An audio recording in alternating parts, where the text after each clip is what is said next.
1 minute ভাই, ফোনটা তুলছি। দরুদ শরীফ আল্লাহুম্মা। আচ্ছা আচ্ছা, ঠিক আছে। আল্লাহ, আমি ফোন তুলতাম না, প্রথমে ফোন আমার পরিবার করেছে, আমি কিন্তু তুলিনি, কিন্তু এই ফোনটা নওশাদ করেছে তাই তুললাম। কেন ওর দিকে আমার মন পড়ে থাকে কোথায় কিছু হলো নাকি, ওই জন্য ও ফোন করলে আমি যেখানেই থাকি ফোন আমি তুলি। কথা বুঝে আসছে? কেন আমি ওর সাথে জান মাল দিয়ে আছে, এটা মনে রাখবেন। কথা বুঝে আসছে না? না, শুধু ভাই হিসাবে নয়, ও গরিবদের ঘরে, গরিবদের দরদিও, গরিবদের জন্য কাজ করছে। সে মুসলমান হোক, হিন্দু হোক, আদিবাসী হোক, সাঁওতাল হোক, বাগদি হোক, গরিবদের হয়ে কাজ করছে। এই কাজটা আমার ভালো লাগছে। যেদিন ও দেখবো ভুল করছে, ওর ফোন তো তোলা দূরের কথা, ওর সব থেকে বড় দুশ্মন আমি হব। শুনছেন না শোনেন নে? হ্যাঁ, মায়ের পেটের ভাই তো কি হয়েছে, ইসলাম তোমার থেকে আগে আমার কাছে, নবী তোমার থেকে আগে আমার কাছে। তুমি মানুষের উপরে জুলুম করবে, তোমার মতন ভাইয়ের প্রয়োজন আমার নাই। তাহলে ভেবে দেখো আমি কত নীতিতে মজবুত, বুঝতে পারছো? তা আমি যে কথা বলছিলাম কি, যে একটা কেউ বললো না যে আপনি কি বললেন, আচ্ছা ভালোবেসেই বল, আদর করেই বল, সম্মান দিয়েই বল। কথা বুঝে আসছে? হায় হায় হায় হায়। তাহলে মুসলমান আমরা ধ্বংস হব না তো কারা হব? কথা বলো। হ্যাঁ, তবে আল্লাহকে সাক্ষী রেখে বলছে, আমি যদি থাকতাম মাইকেল নিতাম। একদম পারফেক্ট কথা বলছে, মাইকেল নিতাম। কি হয়েছে? হ্যাঁ, জনগণ তাকে মাথায় বসিয়েছে, এমন কিছু নয় যে দেশের ওপরে, সংবিধানের ওপরে নাকি। সংবিধান বলেছে তুমি তোমার আওয়াজ তুলবে, আপনি কে আমার আওয়াজ তুলতে? ভালো না লাগে আপনি দিল্লিতে চলে যান, ঠান্ডা করে বসে সেটিং করে নেন, কিন্তু এখানে আওয়াজ উঠছে, উঠবে আগামী দিনও, তাই তো নাকি গো? না ঘাবড়ে গেছে সব? আওয়াজ উঠবে না? উঠবে না? হাত তুলে আওয়াজ তুলে বলো, মসজিদ মাদ্রাসার জন্য হাত উঠবে না? উঠবে না? হাত লম্বা করে তোলো। কারা কারা হাত তোলে নে, ডায় বায় দেখো, কারা হাত তোলে নে দেখো। মুনাফিক কেন? আল্লাহর ঘরের জন্য আওয়াজ তুলবি না, কবরস্থান মসজিদ মাদ্রাসার জন্য আওয়াজ তুলবি না, তো কার জন্য আওয়াজ তুলবি? এই মুসলমান কাফের বেঈমান নেতাদের জন্য কথা বলে, ইসলামের জন্য যদি কথা না বলে, ওই মুসলমানের জানাজা বন্ধ করা হারাম, চলবে না। শুনছেন না শোনেন নে? হ্যাঁ, আওয়াজ তুলবে না মানে হ্যাঁ, যত বলবে তত অন্যায়ের বিরুদ্ধে কথা বলবে। কি করবে? কি করবে? তোকে মেরে দেবে। তোর যদি কপালে থাকে, আমার যদি কপালে থাকে, মসজিদ মাদ্রাসার হয়ে লড়াই করে মরা, এই মরাটা ভালো না খারাপ? অত বড় কপাল করতে পেরেছে আব্বাসের দিকে? অত বড় কপাল তোদের আছে? ওই যুবকদের বলছি, বাপেদের তুই তুকারি করছি না, এদেরকে একদম ভাই বলি তাই তুই তুকারি করি। খারাপ লাগছে না তো? এ আমার আগে থেকেই অভ্যেস ভাই। কি গো, খারাপ লাগছে? আব্বাজানদের বলছি না, যুবকগুলোকে বলছি। কেন আপনি আমার বাপ হন, আর এই বেটা গুণা আপনার আমার ভাই হয়, এগুলোই তো দরকার। যুগে যুগে ইসলামের সব থেকে উপকারে লেগেছে যুব সমাজ। হ্যাঁ, মুরব্বীরা দুঃখ করলে হবে না আপনাদের, আপনারা একদিন এই যুবক পিরিয়ডটা কাটিয়ে দিয়েছেন, ঠিক না বেঠিক? তাহলে বলো, এত বড় অন্যায় কথা বললো, কিন্তু একটা কোনো মোল্লা মলি সাহেব কিছু কথা বললো? হ্যাঁ, তারপরে বেরিয়ে এসে কেউ কিছু বলেছে?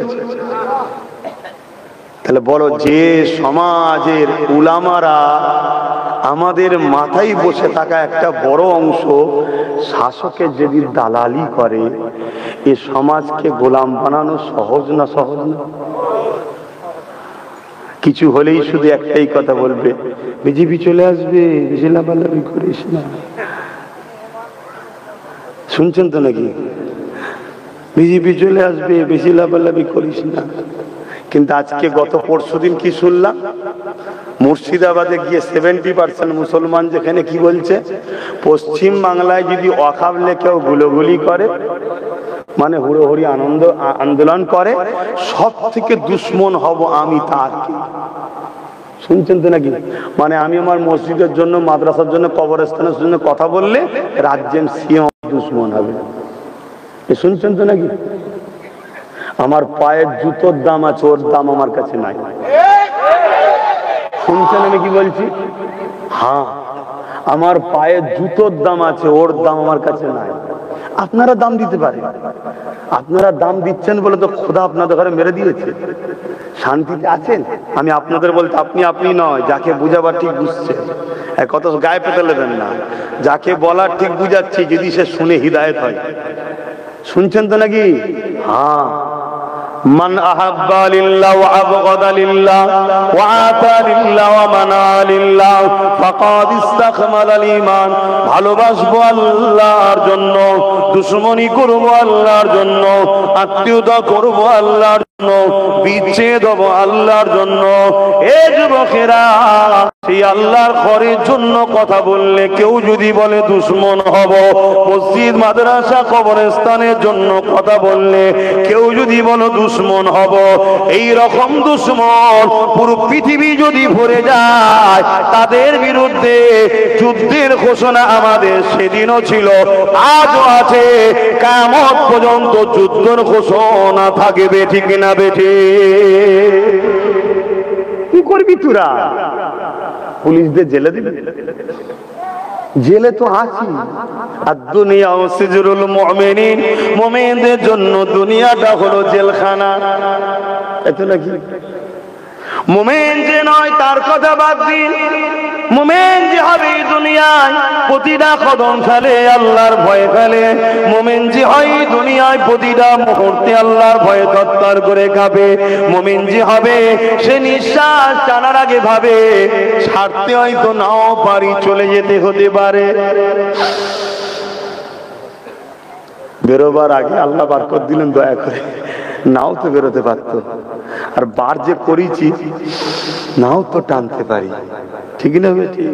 কিসের এত টেনশন, কিসের এত চিন্তা?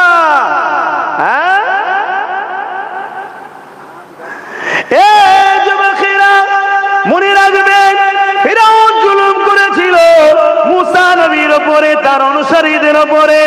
সেদিন ফিরআউন মনে করেছিল আমি বড় দাদা, আমার বড় মজা লাগছে। কিন্তু মনে রাখবেন, মুসা নবীও চলে গেছে, মুসা নবীর অনুসারীরাও চলে গেছে, ফিরআউনও কিন্তু মারা গেছে। মুসা নবী আজকে পৃথিবীর জমিনে হিরো, আর ফিরআউন হলো নীল নদ কেমন করে মিশরের জমিনে পড়ে আছে সবার কাছে। আজকে দিনে ফিরআউন হলো একটা অত্যাচারী জালিম ভিলেন, তাই তো নাকি? আর মুসা নবী আজকে সবার কাছে প্রিয়। জোরে বলুন সুবহানাল্লাহ। তাহলে মরণ দুজনেরই হয়েছে না হয় না? কথা বলছে না তো? মুসা নবীর আগে হয়েছিল না ফিরআউনের আগে মরণ হয়েছিল? কেন এত শক্তি? তো কি বুঝছেন? কি বুঝছেন? নবীর উম্মতেরা, ইমানদার উম্মতেরা, মোহাব্বত করো, আল্লাহ রসুলকে মজবুত করে ধরো, জুলুম করো না, অন্যায় করো না, আর অন্যায়ের সঙ্গে সাথ দিও না। তোমার বিরুদ্ধে যে প্ল্যান করবে সেই প্ল্যানে আল্লাহ তাকেই জড়িয়ে দেবে, পারে না? পারে না?